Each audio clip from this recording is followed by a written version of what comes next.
នេះគឺជា monitor ចល័តដែលជា brand របស់ Asopa ហើយនេះគឺជា model Z1 OC ដែលមាន resolution រហូតដល់ 2.5K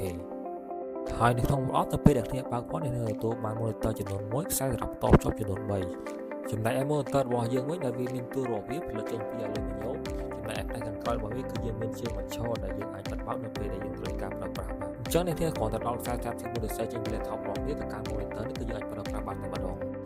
ហើយយើងអាចប្រើជាលក្ខណៈផ្ដេកក៏បានឬក៏បញ្ឈរក៏បានចំណែកឯផ្នែកខាងក្រោយវិញគឺយើងមានជើងបញ្ឈរដែលអាចបត់ចេញចូលបាន80ដឺក្រេហើយ monitor នេះដែរមានកម្រិតពន្លឺរហូតដល់500 nit